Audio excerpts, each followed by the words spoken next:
as a piece of. You're not allowed to do that on the show. Oh, no, that's why people. That's been canceled. People like it for your response to it. No one has ever told me like it except for Mike liked it.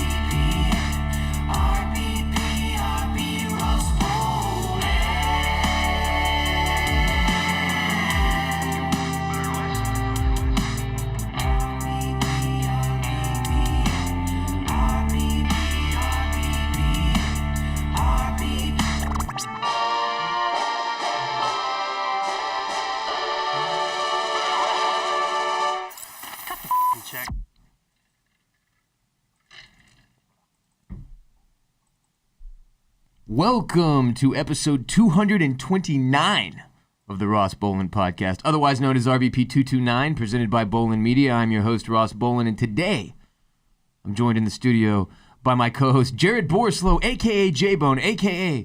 the Florida Strangler. No. Jared, how are you today? I'm great. Is there a Florida Strangler? I mean, there's probably a lot of them. I bet you most of the people in Florida at some point have strangled somebody. That's fair. Most states, you've got like the one guy, the one strangler. Yeah, we actually call our guy the Florida non-strangler. It's the Florida Stranglers, and there are dozens of them. Yeah, it's actually what they're calling the new curling team. Dozens! This is a weird day, Ross. Is it? We're being videotaped. I feel like we're in communist China. We're being recorded. Yes, we're being recorded. Today's episode was actually going to be our first ever live broadcast on twitch.com/bossrolen, BOSSROLEN. We're still working through the kinks. Lots of troubleshooting. J-Bone turning it on and off, unplugging and plugging it back in. Putting it in rice. Lots of that. But live video soon come. The recorded video we are doing right now. Jared and I are on camera. There's 3 cameras pointed at our faces at varying angles. And I can see me. I can see you terrified. too. Okay, here's what I look like. And I've realized this because Ross, I got here like 20 minutes before Ross. Yeah. So I was sitting at this table just looking at myself in this monitor. Just calling me out for being late. You were late. Yeah, I was here on time. So here's what I've noticed. My arms are shockingly skinny. Did you know this the whole time you've known me? Have you always realized that and you just never said anything like a good friend? No, but let me give you something here. Let me give you something positive. I have abnormally large arms for my frame, right? So like the skinnier I get, which is apparently not something that's going to stop anytime soon, the bigger my arms look by comparison, and then you sitting next to me, it just can't be helped. I was born with one very flawless muscle. 2, I guess. And they're my biceps. They're not my calves, Jared. They're not my testicles. Those aren't a muscle. Those don't contain muscle Testicles fibers. are pure muscle. Is that what they are?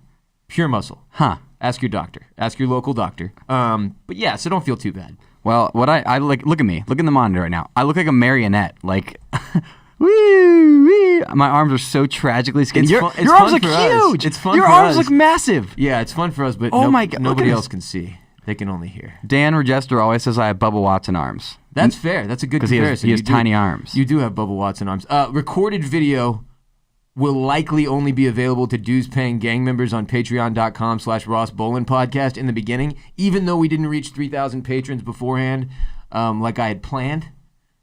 But fuck it. We'll do it live. I'll make the investment. Almost literally. We're not doing this one live, but soon we will literally do it live. J-Bone, you got to spend money to make money. I'll make the investment. We'll make the money back the good old-fashioned way. I'm still deciding how I want to handle like the non-live element. I mean, the live, like, we'll be live on twitch.com/bossrolen. I think we're going to go Patreon only for the recording. We'll see. The point is I'm very excited. Very excited. Shooketh a little bit. Does it change your dynamic right now? Do you feel like a little bit more on edge being on camera? Because I actually do. And I think admitting it, though, is going to be my first step to not. You think it'll help you? I think it will. Loosen up, Jared. You're going to be fine. Not really. I mean, because it's not live. When it's live, it's going to be like a whole nother thing. But I feel like today, we're good. It's very exciting, though. It's a huge step forward. I cannot wait for y'all to be able to actually watch how silly shit gets in here on a regular basis. We've always kind of kept the show as close to a live feel as possible while recording anyway, just like waiting for this fucking day. You're going to love it. If you're new to the Ross Bolen Podcast, almost every episode of our show is broken down into segments, which you can find below in the description with time cues. And the idea being that, obviously, I understand that everyone has busy schedules in 2019, very demanding schedules. Maybe you got school. Maybe you got work. Maybe you got both. You listen when you can listen at your own pace. The segments are very helpful in doing that. You don't have to have listened to a single one of the 228 backlogged episodes in order to enjoy RBP 229. But if you like today's show, go back. We've got all those episodes for you to enjoy as you see fit. Soak them in when you've got the time. Follow us on Instagram at the Ross Bolen Podcast, where every day we fill up our story with photos and videos sent in by our listeners, the RBP gang. We're also on Twitter at Ross Bolen Pod, and you can find us on Facebook if you're the middle-aged aunt of one of our listeners. RBP 229 is brought to you by Leesa. Your mattress may very well be the most important purchase you make for your home. In fact, often I do argue that it is the most important purchase, like right in front of your television. And if you don't even remember where your mattress came from, if you wake up every morning like, I could do better, this is a little shitty, it's time to join me on the most comfortable bed in the entire freaking world. Leesa, get yourself... You want them to join you on your bed? A Leesa. Well, don't join me on mine. Get your own. Or join me. I'm a friendly guy. Is it like a try One at a time. Try it before you buy it? Like, everybody, line up. Go to Ross's house, get in line to lay on his mattress. Yeah, I'm going to give out my address in a second. And every single one of you, I want you to show up to my house one by one. I'm going to be in the bed. I'm going to be wearing a onesie with elephants all over it, Dumbo. And you're going to climb into the bed. We're going to spoon. I'm Little Spoon. You get 10 seconds. You test the bed. You get out. You go purchase your Leesa. Okay, all their products have been thoughtfully designed to go beyond creating a comfortable bed to transform your bedroom into a sanctuary you actually want to spend time in. Their most advanced luxury hybrid mattress is made with premium foams and springs for enhanced pressure relief with edge-to-edge support, thoughtfully designed with the best of both worlds. This is the one I have, the hybrid. Best bed I've ever laid eyes or body on. Leesa believes all people should have access to deep rest and relaxation, and as such, they make it easy for their customers to know they've made the right choice. Through their social impact initiatives tied to each purchase, they donate one mattress for every 10 they sell through organizations that work in causes like foster care prevention. To date, they've donated more than 33,000 mattresses through more than 1,000 nonprofits, which is insane. Leesa mattresses are made in the USA. In-home delivery and setup is available. Financing is also available. Do not miss out, RBP gang. Live healthier. Live happier by resting deeper. Order today and get 15% off any mattress for a limited time at leesa.com/RBP. Use the promo code RBP. That's LEESA.com/RBP. Promo code RBP. Keep in mind, you also get a 100-night risk-free trial plus free shipping and returns. Some announcements. First and foremost, Stephen Sloan, shouts to you. Shouts, shouts, shouts. More to come on that. T-shirt designs. If you've got them, I want them. Ross at rossbolenpodcast.com. We've got quite a few in the bank. If you're waiting for a response from me, you will get it this week. Holler at me. We're doing shirts, potentially some hats in time for Christmas. We've got a bunch of premises for shirts already. I've thrown out several ideas. All the different themes that we do on this show. Sob for the weekend, Chipotle napkin stacks, fucking animals, pirates, whatever. I got a question. I'm waiting for a response from you still, and it was the invitation I sent you to my bowling birthday party. I must have gone to spam. It was snail mail, and I hand-delivered it to your mailbox. Must have, yeah. I got a guy who sorts through all that. Must have spam. You think he put it in the spam folder manually? You have a manila folder? No amends today, Jared. First segment, Daryl Morey versus China. I'm just going to let you go off on this one because I feel like you have a lot to say. I have been sitting for like 48 hours now watching this unfold. For those of you who are not familiar with what is occurring, Daryl Morey is the general manager of the Houston Rockets, my favorite sports franchise in the entire world. And the number one basketball team for fans in China, right? Number two. What's number one? Golden State Warriors, because Chinese people are bandwagoning scum. Just like Americans. That's a bit of a generalization. It isn't. All humans are bandwagoning scum. China, just like America, bandwagon scum. Number one team in China, Golden State Warriors. Number two team in China, Houston Rockets. You know how many people live in China, Jared? 1.4 billion people in China, fam.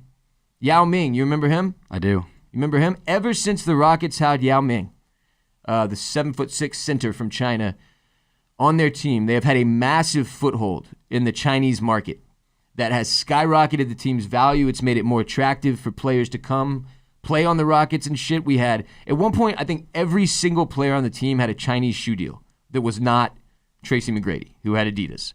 Like Shane Battier had a Chinese shoe deal playing with Yao Ming. So like playing with Yao was incredibly beneficial to everybody that got to do it.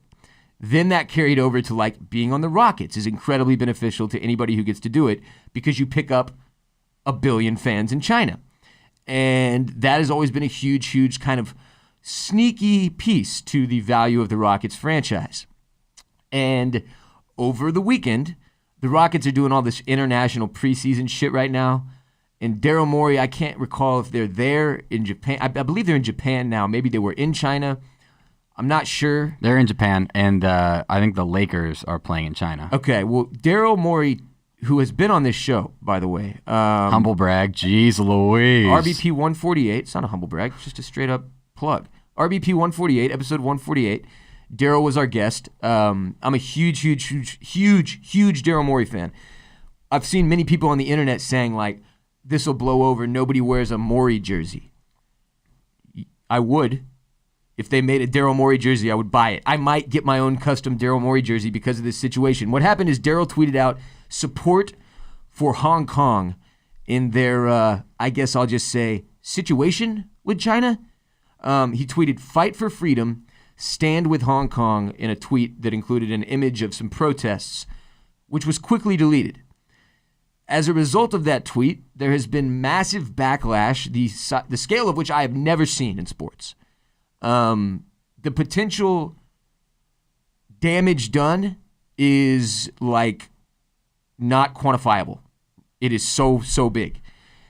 And like billions of dollars? Yes. And the reason for this is beyond idiotic to me. Okay, I'm going to read you a little bit from the front of the New York Times piece on this. The NBA superstar LeBron James has routinely insulted President Trump. Two of the league's most successful coaches, Steve Kerr and Greg Popovich, have repeatedly slammed American lawmakers for inaction on gun legislation. And other basketball stars regularly speak out on social media and political issues, police shootings, elections, and racism, without fear of retribution from the league. But this weekend, a Houston Rockets executive unwittingly exposed an issue that may have been too much for the NBA, a comment on social media in support of protesters in Hong Kong that infuriated China. And then it says what he tweeted. Here's a bit from Deadspin. By the close of the weekend, powerful quasi-governmental Chinese business concerns had pulled out of major partnerships with the Rockets and threatened the team with a total blackout across the nation. They used to do that with the Tampa Bay Buccaneers when I grew up because we couldn't sell home tickets. In China? No. I'm talking about they used to black out Tampa Bay Buccaneers home games. It's wild. It's a common issue in small market areas, but to be blacked out to 4 billion people is a slightly larger deal. The owner of the team, Tillman Fertitta, and the NBA league office itself had issued statements distancing themselves from Morey's tweet. Tillman Fertitta flipped out almost immediately on Twitter. He was like, Daryl Morey does not represent the Houston Rockets. He said does not, all caps. Yeah, which, look, I'm just going to get through this, and then we'll talk about that. The owner of the Brooklyn Nets had accused Morey in so many words of doing an imperialism against China. James Harden had literally apologized to China. Morey himself had issued a sweaty 2-part retreat on Twitter amid rumblings that he might even get fired over the mess. That's the end of the Deadspin part. Yeah, so the situation with China and Hong Kong is very complicated. I'm not going to sit here and pretend to know all the ins and outs of how Hong Kong's relationship with China has unfolded over years and years and years and decades and decades and decades. This is a thing that has come up periodically throughout my 32 years on this earth. Every once in a while, Hong Kong and China will be in the news over whatever it is, this clusterfuck of a situation they have there. Okay, that it's resulting in a lot of protests and a lot of emotions and a lot of issues. So I don't fully understand all the history of turmoil and controversy, all the emotions tied up in the situation. But what I do understand is this. And the problem I have is this. This is America. This is not China. Daryl Morey commented on what he believed to be a situation that was worthy of comment on fucking Twitter. And as a result, the Chinese government got their propaganda panties all in a wad and are going apeshit trying to destroy my favorite sports franchise. And here's the thing I had completely fucking forgotten about China, Jared. They don't have the internet that we have. Did you know that? Yeah. Yeah. They have an incredibly censored version of the internet, an incredibly censored version of Twitter. There is no freedom of information in China. It's a communist country. That it turns out it's easy to forget this, and part of the reason it's easy to forget is because we rely so heavily on them for our economy. Shit is a little fucked up over there. Look, it's not North Korea, but it's a much better iteration of a similar idea. You don't let the people find out things that will turn them against you. That's sort of the idea. They don't like people talking shit on their stuff, which is fundamentally fucking insane. Dude, if you're making a mistake and I point it out to you and you get upset, I'm not going to feel bad for pointing to the mistake or the issue. Like, then it's on you. This is fucking stupid. This is just the biggest dick country in terms of economic power outside of the United States in the world throwing their weight around because they got their titties at a twist. Their feelers are hurt. And that's really all it is. It's just a money thing. Like, it's all money. Tillman Fertitta wouldn't care if he Tillman's a liberal. If he said that shit about like some small country that didn't have an absurd amount of money going into his franchise. Nobody would give a fuck. This is all about money. And cream. Yes, cash rules everything around me is the motto still. Money runs the world, and it is sad. But, like, you forget our sports franchises, our professional sports leagues are backed by major international corporations and businesses who hold real sway over shit. And it turns out the country of China has more sway than anything else. It is fucking insane. Now, this has become such a big deal that we've even had, like, we've got presidential candidates weighing in. Ted Cruz talked about it. We got Beto O'Rourke weighing in. Everybody now is mostly upset with the NBA and their response. Beto said the only thing the NBA should be apologizing for is their blatant prioritization of profits over human rights. What an embarrassment. That was his statement. Because here's the NBA's statement. We recognize that the views expressed by Houston Rockets general manager Daryl Morey have deeply offended many of our friends and fans in China, which is regrettable. While Daryl has made it clear that his tweet does not represent the Rockets or the NBA, the values of the league supporting individuals educating themselves and sharing their views on matters important to them. While Daryl has made it clear, let me reread it. While Daryl has made it clear that his tweet does not represent the Rockets or the NBA, the values of the leagues. This is not well written. This is horribly. It's translated from Chinese to English. It's also, I think the NBA wrote that in the notes on an iPhone and then tweeted it out. Yeah, this looks like a text. We have great respect for the history and culture of China and hope that sports and the NBA can be used as a unifying force to bridge cultural divides and bring people together. Now, interestingly enough, there's a couple different translations of this. One that comes off as more harsh than the other, because that's just the way translations go, I suppose. But completely fucking out of control. This thing has blown so large. I am genuinely worried at this point that Daryl might lose his job. Here's another guy, a fucking constitutional lawyer in Missouri said, let's make this real simple. The NBA should apologize for groveling to Chinese Communist Party and cancel all exhibition games in China until the situation in Hong Kong is resolved peacefully with the rights of Hong Kong's people protected from at Holly M.O. I don't know who the fuck that is. It's just another example. Then, to make things even more interesting, it turns out, literally like last week, I think, South Park put out an episode. It was, where's the episode number? Second episode of the 23rd season, satirizing China's extreme censorship and restricted internet. The episode was actually titled Banned in China, B-A-N-D, like a play on words.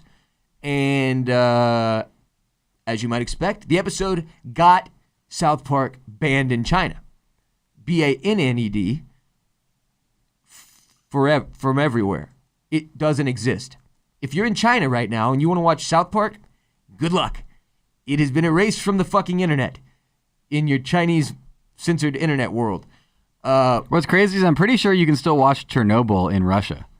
I think I have a friend who was talking about how he watched Chernobyl in Russia. So they're not even censoring that. But China's censoring South Park, who has had a bazillion episodes where they mock a bunch of things, and then they're like, think about all the things and people who have mocked South Park, And how many people have actually banned South Park because of that? It's not been a lot. It's been some, though. Just China and like some Muslim countries. Yeah. They got real upset when they put Muhammad on there in a cartoon Yeah, form they back did. in the day. Now, Trey Parker and Matt Stone, the creators of South Park, have issued a response to both the banning of their show in China and really mocking the NBA for their incredibly weak response to China saying, fuck you. Here's their official apology to China from Trey Parker and Matt Stone. Like the NBA, we welcome the Chinese censors into our homes and into our hearts. We too love money more than freedom and democracy. XI, is that Xi? Doesn't look just like Winnie the Pooh at all. Tune into our 300th episode this Wednesday at 10. Long live the great Communist Party of China. May this autumn's sorghum harvest be bountiful. We good now, China? That's classic. I mean, just unbelievable, this situation. The thing is, I understand that this is a business, okay? If J-Bone comes in here and starts yelling out like, I don't know, Jared, who could get us killed? Who would come for my... If J-Bone starts yelling out like, fuck ISIS and all kinds of weird shit against like terrorist organizations, I would obviously agree with those stances, but I would probably appreciate it if you didn't put me and my money and my family at risk by yelling them out on the podcast. I'm trying to put you in the crosshairs, Ross. You know I have been for a while now, too. I know. So that being said, I completely understand Tillman Fertitta's stance and his tweet and response and everything that has gone down as a result from his end. He's protecting his business, his money, what he sees as his legacy, his franchise. I get all that. He has no real choice. The NBA had a choice. And it's the first thing Adam Silver has done that I'm unpleased with as the new commissioner, post David Stern. Listen, dude, what the fuck is your problem? Get this man's back. You can support China? Communist China? Over Daryl Morey. Over the GM of one of the most successful franchises in your league. One of the most long-standing successful franchises in your league.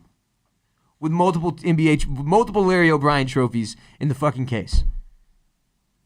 Communist China? This just can't be the way shit goes down. It cannot be the way shit goes down. Did Daryl make a mistake by stepping into a lane he probably should have stayed out of? Yes.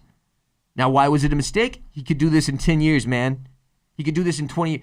I get that, like, human rights are important, and Daryl was doing what he believed to be right, but if he takes himself out of the platform that gives him the ability to influence and help people by getting fired, then he can't do much good for himself or as much good for anybody maybe, or the franchise. I just want to see us get another ring. I need him safe, you know? I appreciate what he was doing here.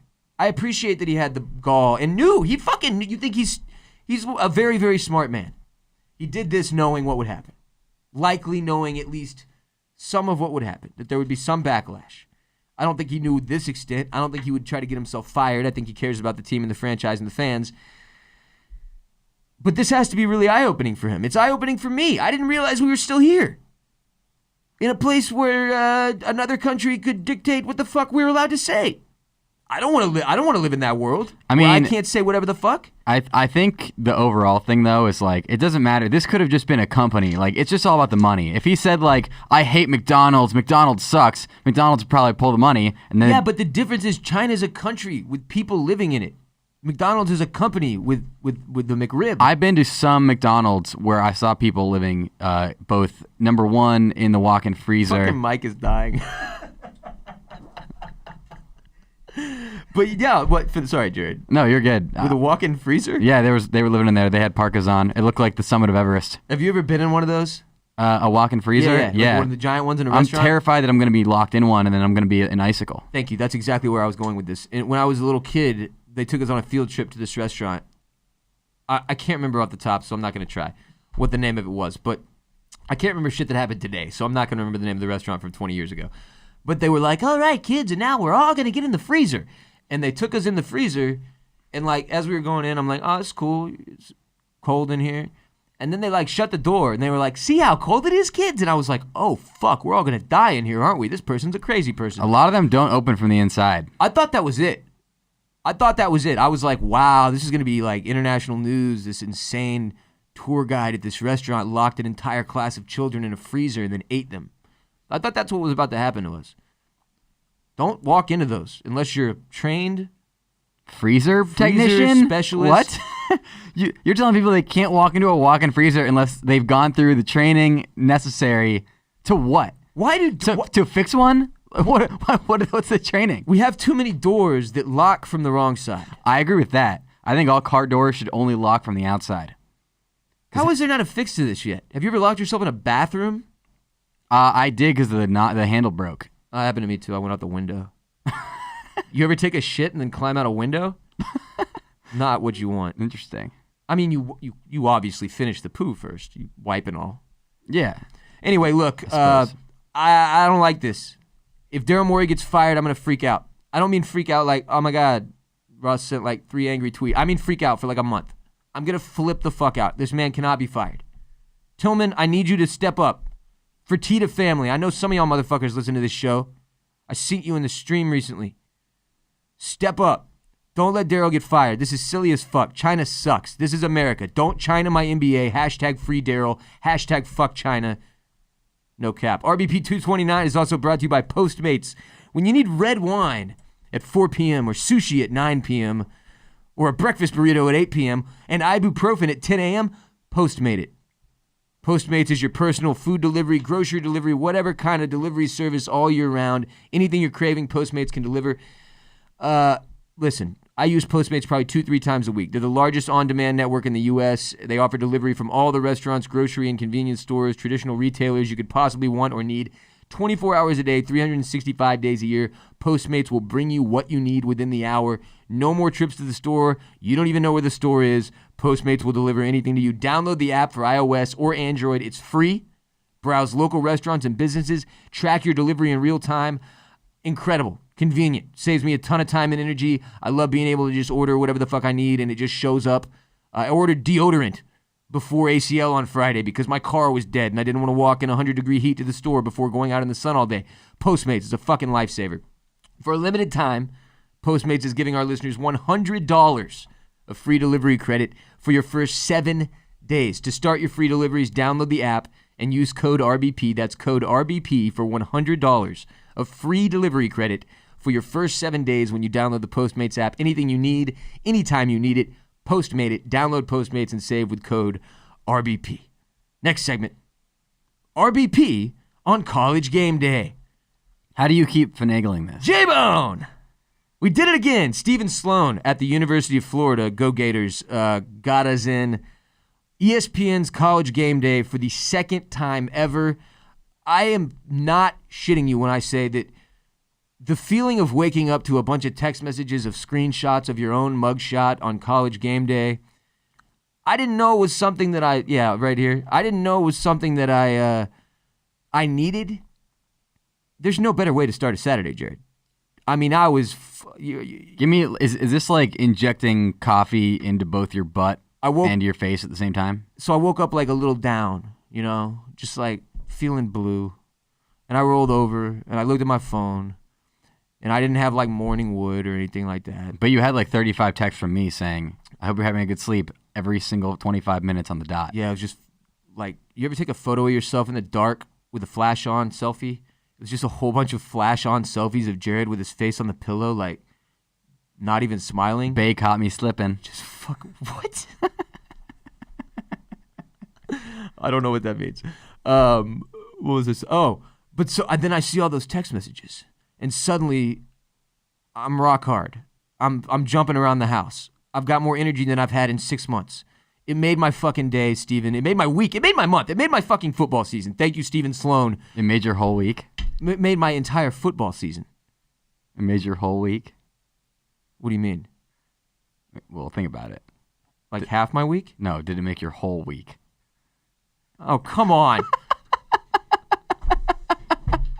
My whole? Yeah. H-O-L-E. No, did it make your whole week? Your whole week. Hashtag H-O-L-E-W-E-A-K. Yeah. Hashtag week hole. No, it didn't make my whole week like that. But it was incredible. And look, we made it last year, I believe. It was like week 1 or 2 when we were on College GameDay. Pull yourself together. And then there was like a drought, a long, hard drought. But Steven powered through. He really came through, huh? He came. He came through for us. I'd like to use this opportunity to encourage all of you that are listening to fulfill your legal obligations this week with great enthusiasm. If you have no idea what I'm talking about, allow me to explain. Every show we've ever done, we've ended saying you have 2 legal obligations having listened to the entire podcast. 1, you have to share the show with one person, a friend, a family member, a coworker, a neighbor, it doesn't matter, one individual every week. And then 1, you have to rate and review on Apple Podcasts, right? Now, both of these are extremely important for different reasons. Word of mouth to share the show is still the best way to grow anything, especially a podcast. Yeah, you need to walk into a room and scream, "Listen to the Ross Bolen Podcast" at the top of your lungs like Jameis Winston did when he said that thing and got suspended for half a game. What did he yelled? I stole those crab legs. He yelled, what's the acronym? FHRITP. What does that stand for? Blank her right in the blank. You won't even say it, will you? Did he yell "fuck her right in the pussy"? He did. Jameis yelled it at the lunch. In the student he union. stood up on the table. In the student union. Yeah. This is a family show. I know that. My grandma listens. Does she? No. She would. I would. appreciate, for the record, every single one of you who listens as an adult that can stand my immature sense of humor and use of curse words. Thank you. This is just the way I choose to express myself. Your mom listens to us. My mom listens to every episode. Yeah. Hi, Dad. Every episode. My mom has started to like loosen up the old sailor tongue, cursing like a sailor a little bit once in a while. She'll get a little more. Sorry, Mom. I don't know if you like me talking about the. Anyway, it doesn't matter. Stephen Sloan, thank you so much for getting our my mug shot back up on College Game Day, man. That was huge. For those of you who are not Stephen Sloan, please go out of your way. All of September. Let's push. Here's the thing. This is like football season, September, with school and shit, and baseball and basketball and hockey. This is like the slow season for my demographic. It always has been. What's your demographic? 18 to 24. What? Oh, I thought you meant you were 18 to 24. No, I'm 32. The demographic of listeners for the show, you fuck. Oh, yeah, okay. Yeah, so y'all are busy as shit during this time of year. I get that. I was there too. But it just means we need your support all the more here and now. That's why we're doing this segment. That's why Stephen Sloan's efforts this weekend were so huge. Thank you again, man. You rule.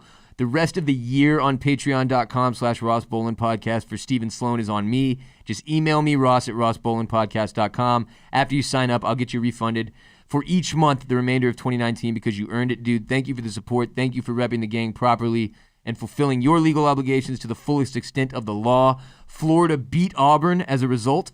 As a result. As a result, that's how it works. You get RBP some love on TV and your school wins. It's easy as that.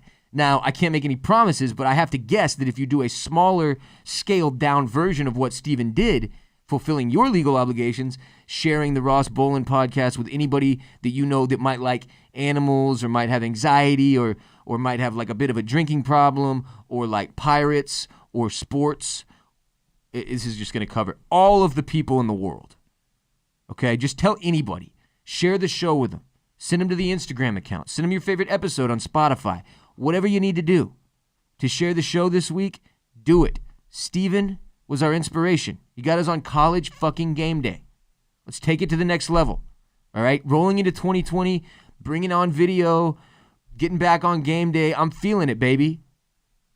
I'm feeling the momentum, Jared. Your hole is weak. My hole is weak.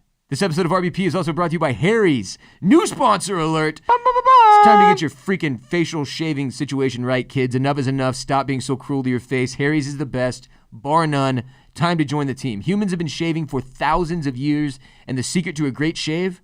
It has not changed much. The ancient Greeks didn't need flex balls or heated handles, and neither do you. That's why Harry's doesn't overcharge you to add gimmicky features to their razors. They focus on delivering what actually matters. Sharp, durable blades at a fair price.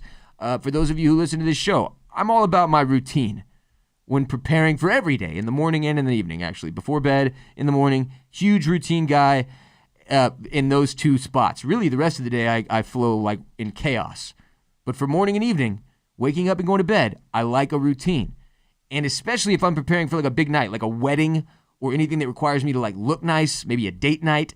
And shaving with Harry's gives me the incredibly confident feeling that I want in my face going into a night to remember with pictures and shit. Is the name supposed to be like a joke? Like Harry's? Like you're not going to be Harry after you use our product? You'd have to ask them, but I have to guess that it's just a genius pun, Jared. Just next level punnery. Right? Yes. You should always look your best. Always. Harry's is a return to the essential quality durable blades at a fair price. Just $2 per blade. They've cut out the middleman, manufacturing their blades in their German blade factory that's been honing precision blades for a century. They bought this factory just so they could start their company. You're getting incredibly high quality blades at a factory direct price. Harry's is super convenient. The blade refills are delivered directly to your door on your schedule with or without a subscription, and there's no risk to you for trying them out. If you don't love your shave, just let Harry's know and they'll give you a full refund. Listeners of my show can redeem their Harry's trial set at harrys.com/RBP. You'll get a weighted ergonomic handle for a firm grip, 5-blade razor with a lubricating strip and trimmer blade, rich lathering shave gel with aloe to keep your skin hydrated, and a travel blade cover to keep your razor dry and easy to grab on the go. Go to harrys.com/RBP to start shaving better today. That's HARRYS.com/RBP to start shaving better today. Next segment, Jared's phenomenal story with hard evidence. Yes, and the hard evidence, it's hard.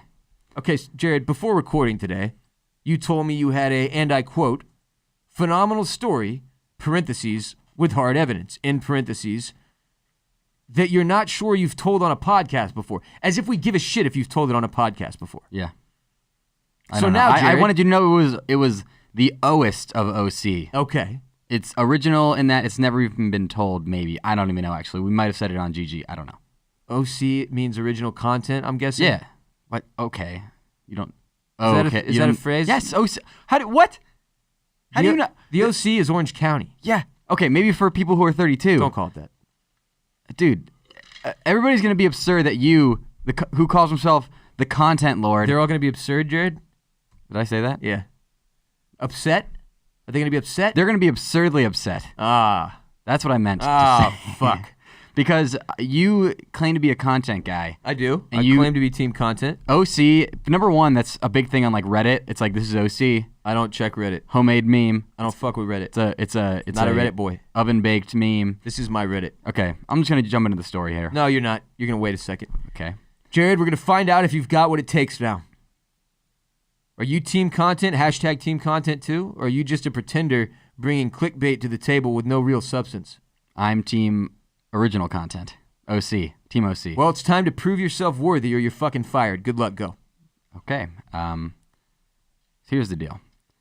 Do you want me to start off? Like, this is one of those stories where I never know if I need to put the framework up in the beginning. Sweet Jesus, you should have thought your way through this No, beforehand. this is a story Your job is on the line, man. This is a story that you talked through. Fine, I'm just going to get into it. So I had to get a new Texas driver's license. Okay. Well, but by new, do you mean, did you ever have one before? This was... Because you're not from here. I'm not. I had a Florida driver's license. An invader. Yeah. Actually... Invader Zim. That's a good point, because when I first moved here, I moved to Austin. I'm not Invader Zim. When I first moved to Austin in 2015, that was the beginning... 2015? I moved here in 2015. I came here in 2014 for the internship. Okay, I was going to say. Okay.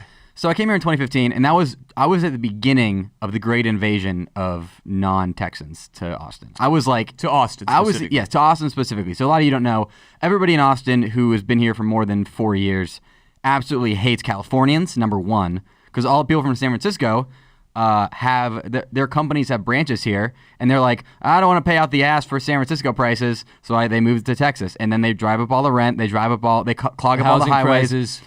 Austin is a mess right now. Well, let me quickly explain that part of it just a little bit further. So if you're in California and you have a job making six figures and your rent is $4,000 a month for a 1,200 square foot apartment, and then you look down at Texas and you're like, well, wait a minute, I can make similar money and the rent will be half. Fuck this, I'm out. Yeah. And the taxes are less. And no state income tax. So we've had this massive influx, invasion of Chinese. No, Californians. What? We talked about China earlier. Oh, yeah. Of Californians down California way, and they're fucking us. Yeah, they're fucking it all up. But it's cyclical. Have you noticed there's a cycle out of Austin now? Oh, yeah. Of people who are like, it's too expensive here. You know where they go?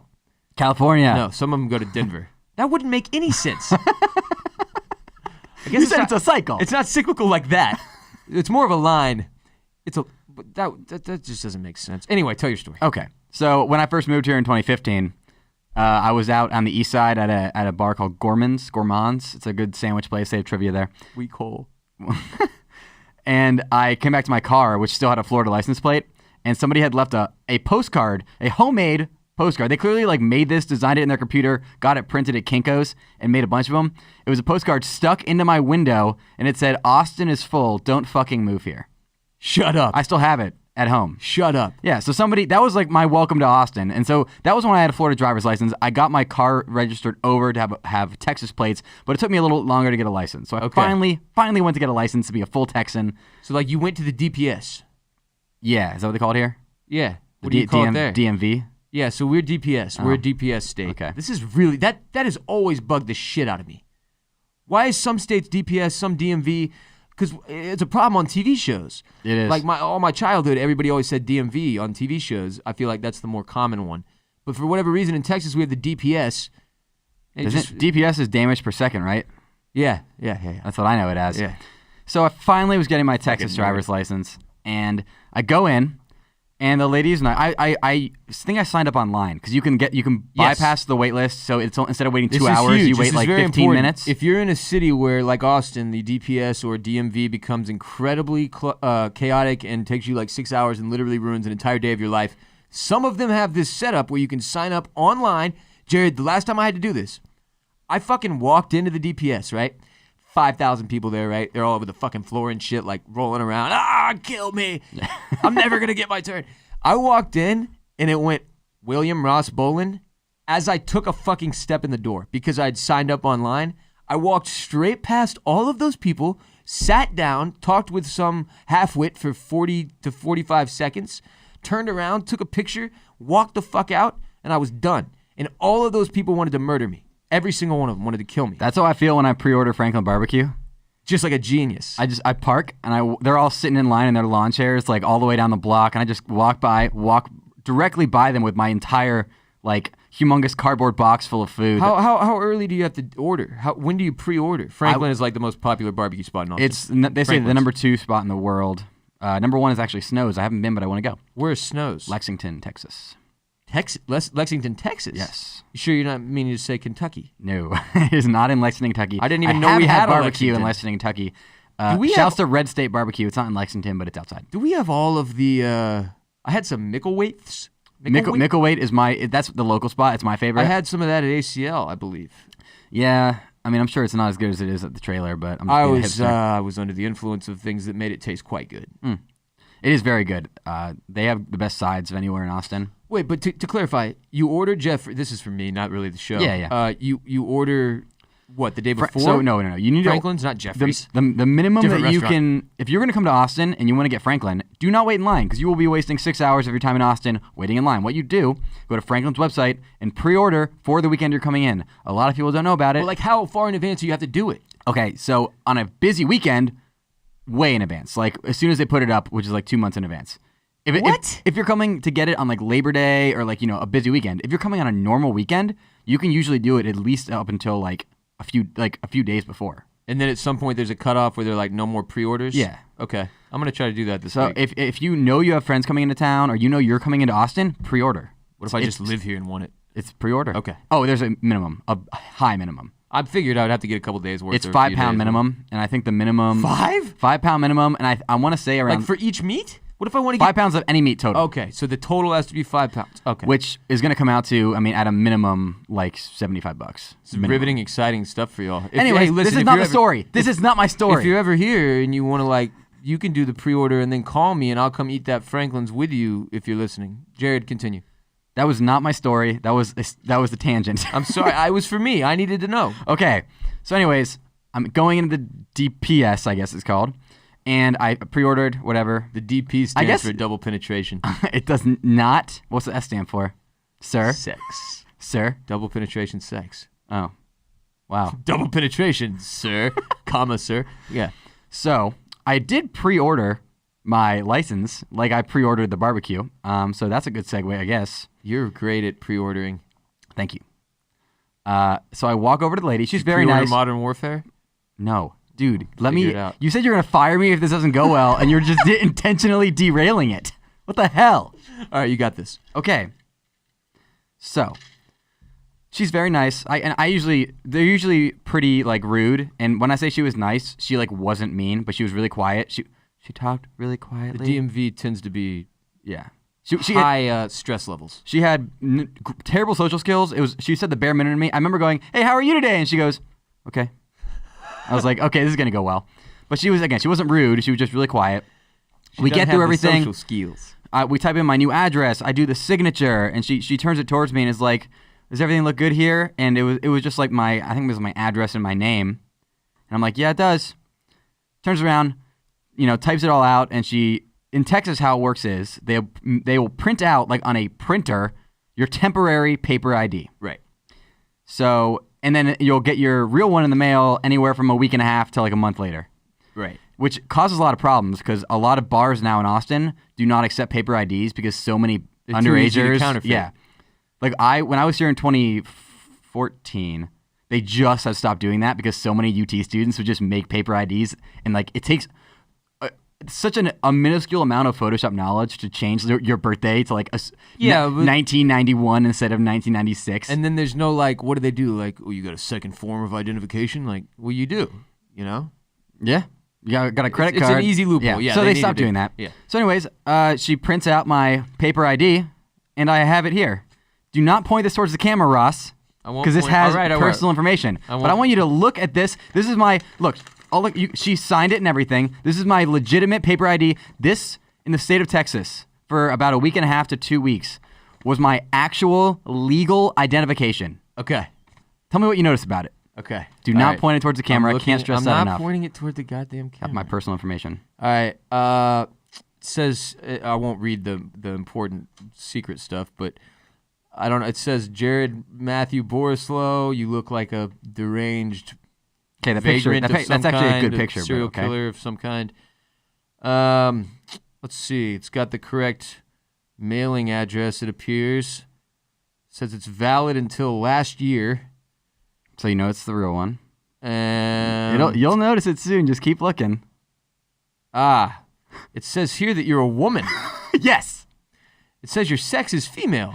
For a week and a half. And you have a beard, which is concerning because if I'm a cop and I pull you over, Jared, and you hand me this, I'm immediately assuming that you're a bearded woman in a circus.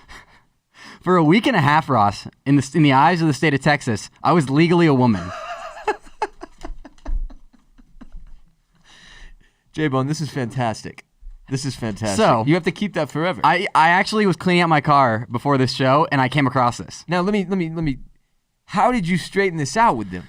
This is by far the worst part and the funniest part. Does this mean the chick sitting across from you was just like, you know what? Fuck this lady. And she just made you a woman right there? I truly do not know. I think it had to have been user error, like an entry error. It's an M and an F. It's not possible. There's two options. But the best part of this, there's two. Are there two options? Believe it or not. How does that work? I don't know. Nowadays in 2019, I don't know. Is there an other? I don't know. We have to ask somebody. I'm going to find out next time I go in there. Speaking of just legal car stuff, everything about my car is illegal now. Which, and the part of this is not that like, a guy will be a female. That's not it. It's the fact that I identify as a man and she marked me down as a female. Like that's not it to me. To me, it's that you have a fucking beard. Hey, it's 2019, dude. And then there's an F. 2019. Yo, have you ever wondered, like, listen, I know everybody's got to work, and I know everybody's got to have a job, and everybody's got to, like, contribute and find a thing that they can do. How do you end up working at the DPS, though? What horrible decisions do you have to make over the course of, like, because everybody in there's just made a mistake at some point. And I mean that from, like, the people that are there to get their licenses, we've all fucked up. And then every single employee has made a horrible mistake to be in that room with that as their job. It's the worst place in the world. Everyone is unhappy. It's not fun. Have you ever been anywhere where you treated more rudely than a DMV or a DPS. No, it's been the long-standing joke in the United States for since George Washington made a crack about how the DMV sucked right before they signed the Constitution. Did you know that? What did they used to like? What did you need a license back then for a horse? Yeah, duh. So the story's not over. Same thing happened to George. People don't talk about that shit. But at one point, he was identified as a woman by a government official filling out paperwork for him. As I said before, your weird non sequitur. There's more to this story. What? And here's what it is. She hands me my paper ID, and I look at it, and I go, "Oh, it says I'm a woman." I say that to her face. Now, okay. You may notice I'm still in possession of that paper ID. Yes. Because she said, "Oh, haha, it's not a big deal." And that was her response? I shit you not. She laughed and went, "Oh, it's okay." And I said to her, I was shocked, and I said back to her, "If I get pulled over, that's not going to be like a problem?" She said back to me, "No." Yes, it is. She just didn't want to deal with you, dude. And then I was so shocked by this, I just went, "Okay." And I just stood up and I walked out of the DMV. All right. So what am I supposed to do? She told me twice that she's not going to change it. Yeah, it's not like you can call for a manager. That's when she flips out like it's fucking pop copy and she is the manager. I am the manager, B.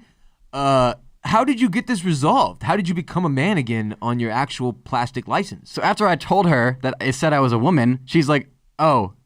She went in and goes, "This is like the actual serious event." She goes, it'll be correct on your real ID. And that's when I said, "Don't I need to get this one changed?" And then she goes, "No." Nice.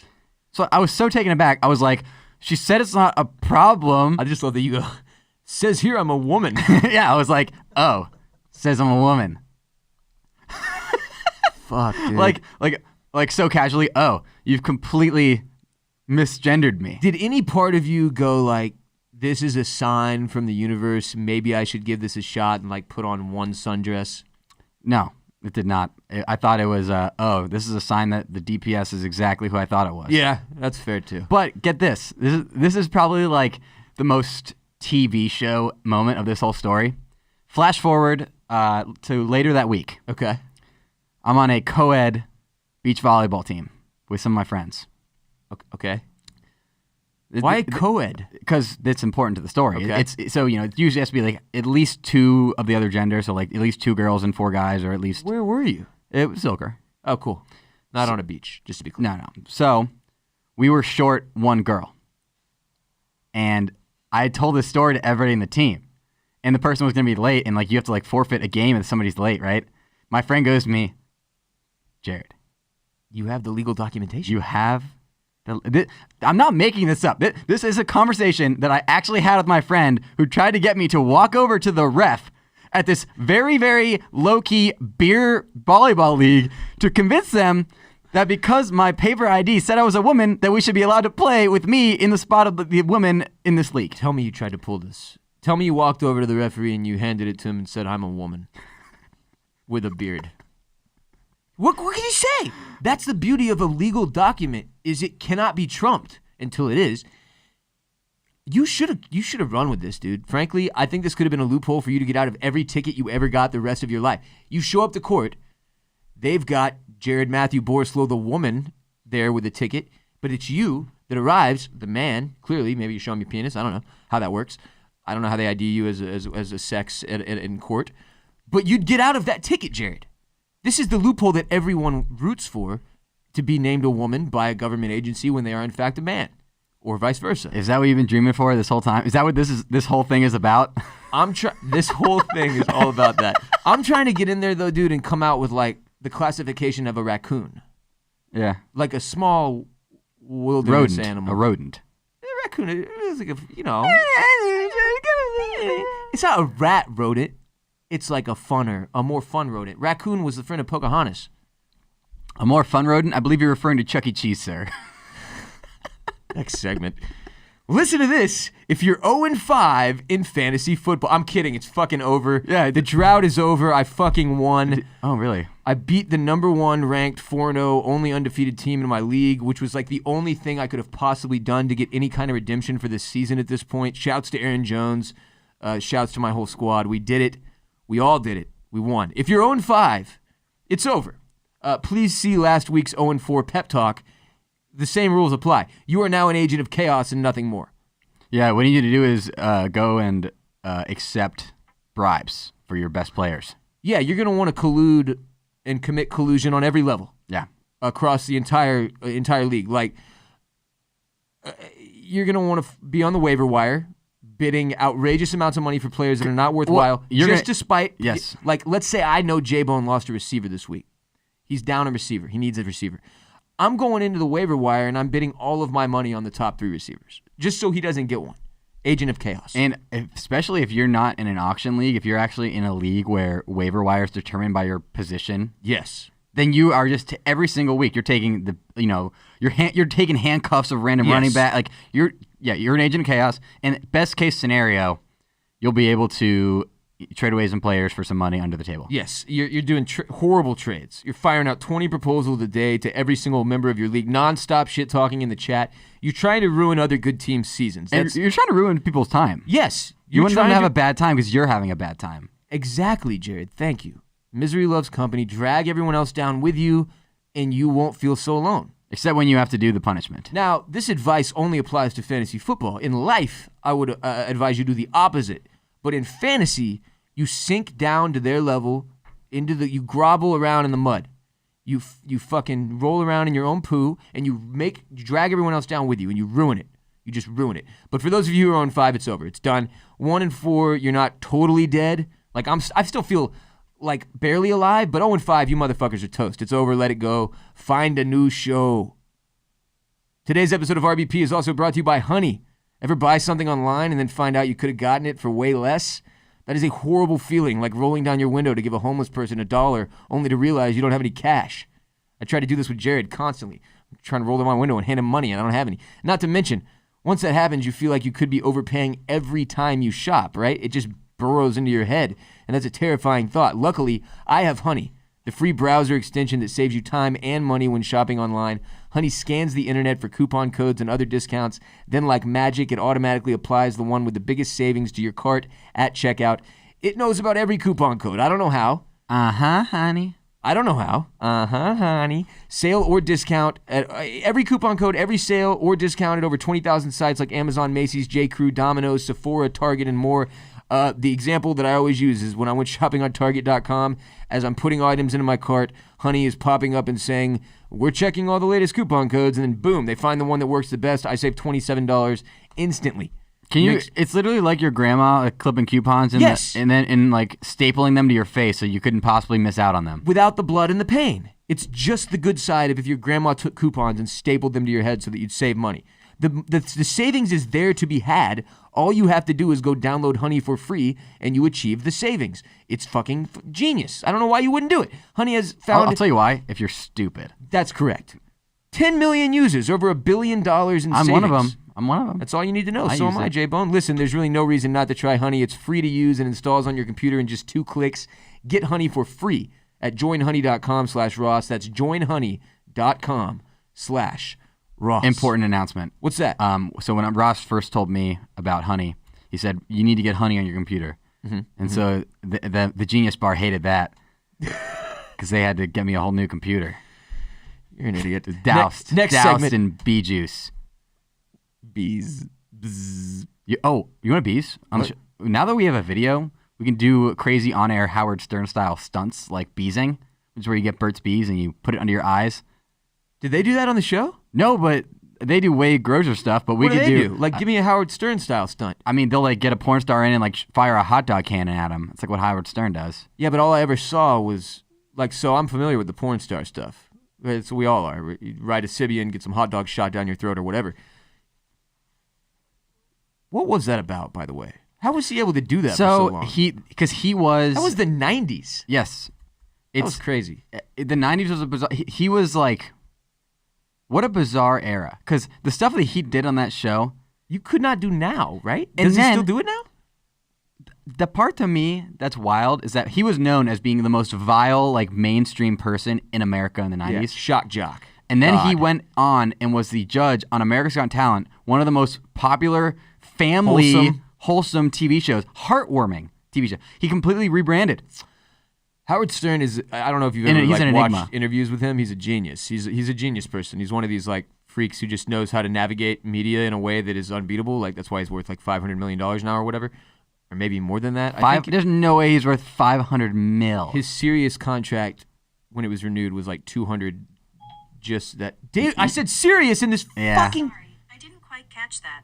It's because I didn't want you to catch it. Because I wasn't talking to you. Hey Siri, say my phone number. She's always butting in. It works with my voice, dumbass. Say my bank account information. Social Security. You want to know mine? Try to do my voice, Jared. See if it responds. Okay. Try to do it. Hey Siri. Fuck. That's not what I sound like. Your version of my voice has some accent flair that isn't there. You haven't quite found my accent. Okay, here we go. Just imagine this. Ross Bolen Podcast. You better listen. Better not. Ready? Yeah. Okay, here we go. Right. Welcome back to the Ross Bolen Podcast. I'm your host, Ross Bolen, here with Jared. You sound like a generic New York politician. Yeah, kind of. Like a mayor of Buffalo. Now it's time for Animal of the Week. You're just doing the inflections correctly. All right, next segment. Local Houston mattress salesman bets $3.5 million on Astros. I wanted to quickly touch on this Mattress Mac story. You familiar with Mattress Mac? I am. I don't use his mattresses because I use the Leesa mattress. Of course. Now, Mattress Mac is a local Houston legend who's been celebrity since I was a child. And that's a tough thing to achieve when you're a mattress guy. Mattress Mac. You're Mattress Mac. You sell mattresses at a mattress store. He's like Scott Elder to Austinites, kind of. Yes. Times 1,000, though. Like, if Scott Elder was a lot of money, too, apparently. And has a ton of money and is, like, so good to the community. He's the guy that during Hurricane Harvey was, like, letting people... He opened up all of his mattress stores and was like... Unlike Joel Osteen, who was a total prick about it and was like, don't bring your poor, disgusting brown asses quote? into my fucking summit. Is that a quote? Yeah, it's a direct quote. Unlike Joel Osteen, Mattress Mac was like, come through, sleep on these fucking beds I got, fam. And as a result, he's become sort of like this icon in Houston. And turns out Mac is not shy when it comes to the gambling. He's thrown down a $3.5 million bet at a Mississippi casino on this past Tuesday for the Astros to win the World Series. Now, obviously, what are the odds? It would pay out $7.7 million, so 2.2 to 1. Okay? Wow. And he says, I have a happy feeling about this. I'm a huge Astros fan, and at the end of the day, this is about the Astros and about our customers. Wait, what? Are you gonna pay the money back as a dividend? It's all a promotional stunt for him, right? Yeah. Like, he does all this stuff. He does things like this, and he gets more customers into the store. He ties it into, like, doing a sale. He's hedged. His real name last name is McInvale, okay? And he's placed the bet as a hedge against the possibility that he will have to refund $15 million or more in mattress purchases made by customers as part of his company Gallery Furniture's Win It All promotion. What? Can you explain this promotion? So customers who make qualified purchases of $3,000 or more will receive refunds if the Astros win the World Series. So this is the kind of thing he does. Genius. This is the kind of thing he does, and then he goes and hedges it by betting $3.5 million. So if they win the World Series, he's going to lose a shit ton of money in mattress sales, but gain a ton in promotion probably, right? Like, this is free promotion he's getting right now. And then he will receive $7 million or whatever in winnings to cancel out some of the losses. Wow. Yeah, so... That's absurd. Wait, did he really sell enough mattresses to make up for $3.5 million? I don't know, There's man. no way this dude's clearing $3.5 million mattresses. It's a big-ass city.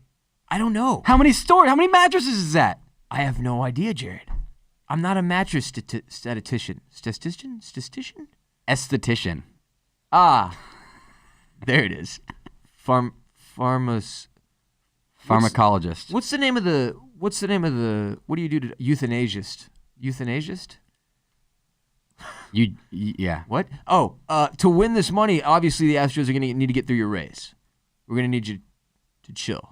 No, we were chilling, and now we're not. Now you've unleashed the beast. You know why? Because you're playing right now in the best stadium in North America, Tropicana Field, bitch. Is it the best in North America to you, Jared? I love it. I went to many, many Rays games. My parents were season ticket holders. Fun fact. No shit. My parents owned 2 of the 400 Rays season tickets. They were 0.05% of all Rays season ticket holders. My parents. When? In the years of like 2008 to 2011. The oldest of supporters. They were 400. That's why I used to go. I used to go to the events though. Like I would go and me and my brother would just. If you know my brother or you know of my brother, you know that when we're together, we'll just like, we're like a 2-person mob. Where was this like for members of your family? So they have a thing called Joe Madden's Summer Social. This is when Joe Madden was the manager of the Rays, and you would come in after a game and you just like mingle with all the players. And this is back when like we all didn't have any good players. Well, Johnny Damon was on the team back then, but he kind of he literally walked right through, waved. My brother asked him if Jorge Posada peed on his hands. Why? Because there's a rumor that Jorge Posada peed on his hands. So my brother asked Johnny Damon that, and Johnny Damon goes, "I don't know anything about that." Yeah, that's a good answer. Also, another time in Tropicana Field, my brother, we ran into John Travolta, who was there because he's a huge Scientologist, and Scientology headquarters are in Clearwater, as we've spoken about on the show before. Yeah. So first off, I'm walking out of the aisle. You know when you walk, if you're down like in the club area, and you walk up to the concourse, you walk by the boxes. So you can see the boxes. Maybe at your stadium. Yeah, at Tropicana Field. So you can see the boxes. So I'm just walking up the stairs. I look to my left, and like 15 feet away from me is just John Travolta sitting alone, just in a seat in this box. I've never been more starstruck. So lonely. It was absurd. Imagine looking to your left, just expecting to see like some slovenly fat baseball fan, and it's just John Travolta, whose head slovenly he has fat the biggest John Travolta. Head. John Travolta's head is real life Quagmire head, massive head. John Travolta, I don't think I could even say hi to. If I'd be starstruck as shit. He's in Grease, but he's in what was the movie with Halle Berry's titties? Monster Ball? Oh man, Swordfish. Thank you, Mike. Swordfish. Love that Mike got it instantly. We all did though. My brain's just not working, fully functioning. But I would be starstruck by John Travolta. I don't think I would want to talk to him. Well, here's what happened. Sad. We didn't talk to him originally, and then we waited out in the hall for him because we had to attack him. No, to make a funny internet video, which we did. We never posted it to the internet until my brother actually ended up posting it for his podcast like 2 months ago. I took a video of him saying to John Travolta, "I loved you in Wild Hogs," and John Travolta turns around and goes, "Thank you." Wow. That's an actual video you have of Yes. your brother yelling at John Travolta. Yeah. But anyways, Wild Hogs featuring known rat bastard Tim Allen. and William H. Macy, whose wife is going to jail for the college admission scandal. Not for very long. Felicity Huffman. Not for very long. She's going for like a month. Also, I believe Bernie Mac is in that. Rest in peace. Or is it Cedric the Entertainer? I don't remember. Are All Black Comics the same person? No, I just don't remember who's in that movie. Fucking racist, dude. Anyways. By the way, Steven Sloan, huge Rays fan, the guy that got the mugshot. He's a Rays fan? On game day. We have a fucking very serious series going on against each other right now, and this man put his fanhood aside to represent properly. Again, Steven, thank you. That's very nice. Seriously, Rays fan, huge Rays fan. But anyways, as I was saying, my brother and I, if you get us together, like, well, if you're a celebrity and my brother and I walk up to you, you should run away. Because we're just going to bombard you with questions and that like are funny to us, but you're just like giving us the answers. Okay, I have a good story. Okay. That I wasn't going to tell. Okay, good. But I'll tell it because it was so fucking funny. So we're at ACL this past weekend, right? I was with like a group of like 6. I was with like Dave and his Thanks wife. for the invite, by the way. I meant to tell you're you welcome, that. Dude. No problem. No, I thought you were busy. But while we were out there, you know how it is. We used to go out there with the Grand X flags, the TFM flag. I had to carry those. Yeah. So did I. I used to like to carry them because then you're the person that gets the attention. And that was back when I liked attention. Not so much anymore. But when we were back in Grand X, it was always this thing. Like people would come find the flag. We'd give out T-shirts and koozies. So we brought in so much free gear. I used to bring in my backpack would be crammed. I had like 2 bags full of like koozies and T-shirts, all kinds of illegal gear that we were not supposed to be giving out. So they don't let you do that really anymore because they think you're marketing. do it back so then. What happened was this: I walked in and I had a bag full of like 18 American flag tank tops. And she's like, "What are those?" And I go, "Oh, me and my boys are wearing these all together for the concert." That's all you have to do. And she goes, though. "Okay." She's like, "Yeah, whatever." Yeah. So we used to walk around and like get to meet all these different people at ACL and meet fans and shit, and it was cool. And then Grand X went away, or things got weird there over the last few years. It wasn't kind of the same the last couple ACLs. We didn't go full blown like come find us and get koozies and T-shirts and shit. So this was like kind of it was my first post Grand X ACL. So 8 years I went with the same company, the same people, same free tickets. This was my first year like going just me. As like a civilian, if you will. Well, not so much. So like I got noticed a couple times by listeners, and I love y'all. Anytime you see me, come say hi. Don't be afraid to say hi to me. As long as I'm not like at dinner with my family or something, come say hi. Or I'm at like a toilet. Don't do the Eminem thing and like wait outside the toilet for me. That would be weird. But come say hi. So people were coming up like, "What's up, Ross? Love the show." Blah blah blah. I'm like, dudes, I appreciate it so much. Thank you. Like maybe 5 people had come up and said hi on Friday. Saturday. We're out there, and I ate a gummy at like 11 a.m. And like 1 p.m. rolls around. I'm good. I'm stoned, but like we've got more shows coming. So I get another gummy from my boy Tyler. We're walking to go to the restroom, right? We've broken off from the group. It's just me and him. This guy's like my brother. He's been one of my best friends for like 15 years or something like that. I'm like, dude, I need another gummy. Hit me with another gummy. Fuck it. I'm going hard today. Gives me a gummy. 30 minutes pass. We're on the way back from getting that food. And we're passing through a crowd at ACL, 50,000 people out there, man. Fucking chaos. It's absurd. Everywhere. Just chaos. A fucking sea of people. And all of a sudden I hear, Ross Bolen! Oh my fucking God, we did it! And I turn around, and this kid is losing his goddamn mind. I mean, fucking screaming, we fucking did it! And his boy turns to him, like looks over at me, then looks back at him. We fucking did berserk. Probably 100 people within a 50-foot radius all are like, what the fuck is going on? Just looking over at me. Were these kids on Molly? No idea. They're listening. You know they're listening right now. I know. I don't want to throw them under the bus. I don't know if they were on drugs or if they were just happy to see me. Could have been both. But it turned into, they were in a squad of like 20 people, and they bummed rushed me like I was Leonardo DiCaprio or some shit. And I was very, very high and am not used to dealing with situations like this. So like first, when they were yelling my name, I was like, oh man, what do I do? And I like put a hand up in the air. That's what you did for Chris Bosch too. That's all I know to do. I put one hand up. I put one hand up and I was like, yo, what's up? And so that like gave them the okay like to come say hi, but then it turned into this like a fucking kid like popped off a selfie with me, which I need him to tag me in if you're listening, dude. Tag me in the selfie because I need to see just how high and happy I am in that moment. Just because it was like, well, first of all, like I said, my best friend is right there, right?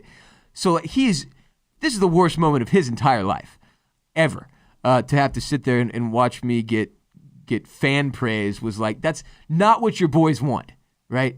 No, but it doesn't work that way. Like J-Bone, if you and me are out somewhere and somebody runs up like, Jared, I'm a huge fan. I'm like, fuck this motherfucker. Thanks for putting that a hypothetical out there, because that's obviously what would totally happen if you and I are out somewhere together. It could absolutely happen, and you fucking know it. Like so many people are familiar with both of us. If there's a folder that says Ross Bolen, you have to click that to get to Jared Borislow. Oh, Jared. Nobody knows who I am who doesn't also know who you are. I don't think that's fair, but that's also just sort of the result of like my career started 6-7 years before yours or whatever, and now we get to work together and it's fun.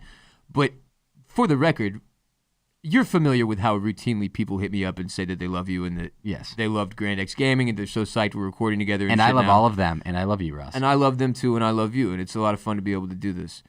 What was I talking about? You said your friend is standing right next to you. Oh, yeah, so he's fucking, I mean, I looked over at the dude, and it looked like he had shit his pants, and then a ghost ran into the room, and then someone handed him a bag filled with, like, donkey feces. Like, he was, it melted his brain.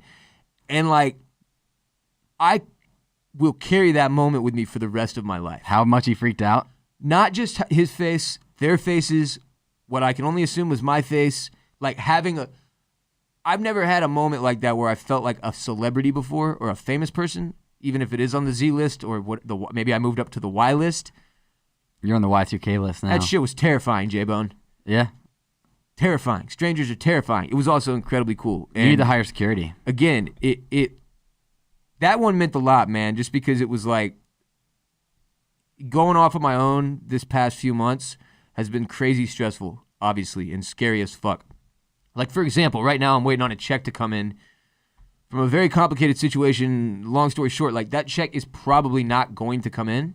And as a result, like, that's the way my financial situation... I told you I'm fucking good for it. Jared, listen, man, you owe me money, man. I know. I'm going to break your goddamn legs. But like, that's just the way business goes. Sometimes you have situations where you don't get the money you were owed or you are owed, and as a result, shit is extremely stressful. So to, like, have stuff like that show me that this is working still and that we're loving it and we're doing it together was just big, man. So that between that and the mugshot on game day, I was on top of the world this weekend. I will have a slightly larger head for the rest of my life. I told you somebody tried to break in here to see you. As a result, producer Mike just said, actually a couple weeks ago, somebody showed up to the studio off hours, I believe on the weekend, and was like, it was like a father with his son, like, hey, I brought my boy to meet Ross Bolen. Is he here? And Mike's like, no, he doesn't live here. He's not here all of the time. You can't just fucking show. It's not a petting zoo. Who is it that lives under their desk again? Let's go pet the bunny, Daddy. George Costanza? Yeah. He took naps under his desk. Okay. Yeah. But no, I'm not just up here sleeping. I might at some point in life, but so far, that's not the relationship when you and we I have. do the 24-hour podathon to raise money for indigestion. I thought you were going to say indigenous peoples, but then you went indigestion. which is different. Jared, we have to leave. We're already 19 minutes past where the fuck we're supposed to be. Raising money for indigestion? It's like a very common problem. In support of indigestion. to grow more of it. More beans, more cheese. Get used to it. Not enough of you have terrible indigestion on a day-to-day basis. We're going to change that. Get like me. Gang. I'm farting out my ass. Let's get the hell. Before you head out to take on the world, it's time for some very important announcements. If you want extra episodes of RBP, more RBP, exclusively ad-free, it is available in one place, patreon.com/Ross Bolen Podcast. Hotline call extravaganza for October, driven entirely by hotline calls from our listeners, dropped last week. If you join now, you get the entire backlog of content for October, where we had our special guest, Mr. Todd Gressley of the AO5 Gallery in Austin, my favorite art director ever. We threw a 10-minute teaser in RBP 224 that you can go hear. But like my grandma the month before that, we've had like, who else? Cypher PK, one of the best Fortnite gamers in the world. Patreon.com/Ross Bolen Podcast is where you get more RBP ad-free every month. 2 episodes. We do all kinds of cool shit on there. And as I mentioned, that's where that live streaming is going to be, J-Bone. That's where these videos are going to be at least at the front, at least at the beginning. Everybody will be able to watch live, to clarify. Twitch.com/BossRollin will be where you do that. If you want to catch the archive of our live videos, though, those are only going to be on Patreon.com/Ross Bolen Podcast, at least for the time being at the beginning. If we want to go YouTube and shit, I will decide that. But I really do want to build the Patreon to be at least double the fucking size that it is now to get to like a more comfortable spot financially for the company. So Patreon.com/Ross Bolen Podcast would be the way you can help out. I've already mentioned your legal obligations, so I won't get back into those. Follow us on Instagram at the Ross Bolen Podcast, on Twitter at Ross Bolen Pod, Facebook, fuck it. You can follow me at WR Bolen on Instagram, Twitter, and Snapchat at WRBOLEN on all 3. Jared, as always, it has been a real pleasure. Thank you for joining me on the first ever videotaped version of this show. I guess the second ever, but the first ever on our home field. We did that Callaway episode, by the way. That's also available on Patreon.com/Ross Bolen Podcast in full. Full video episode called Golf and Fatherhood available on there. If you haven't seen it, it's fantastic. And it will give you an idea of what you have to look forward to with the video that Jared and I and Mike and AJ and everybody else that I have on the show will be featured on moving forward. By the way, special shouts to the guys at Permanent Record and to Mike and Grant Davis at Permanent Record Studios in Austin, Texas for moving into the video realm. This is a very exciting thing that we have been looking forward to for a long time, and we're pumped to do it together. J-Bone, where can we follow you? On Twitter and Instagram and other places and hear your voice and stuff? You can follow me, Jared Borislow, at Jared Borislow on Twitter and Instagram, and also at Tinder Convos on Instagram. I post a lot of funny user-submitted Tinder Convos. Dating app conversations. I don't just do Tinder. Not Tinder anymore. Not just Tinder. Yeah, I do. Bumble, whatever the other ones are called. I don't know. You got to go with what all. they're called. Yeah, check that out at Tinder Combos. You will be very surprised at how many followers it has for some reason. Why? It's a lot. It's a great account. I think people are just like, who's this random schmuck who's just sitting next to Ross? And they're like, oh, I actually have way more social media clout than you. Oh, you just want people to know you have social clout. The purpose of this segment right here where I'm plugging myself is to let everybody know I have a lot of social media clout. Do anything for clout. But it's kind of faceless do clout. Do you have the clout to like go at China on behalf of this program? No, I don't. Okay. And I think I would be quickly shut down by them. You know what's funny is like when I was ripping on all that shit in the the money over everything cream situation, it crossed my mind for like for just a second. I was like, am I gonna lose money?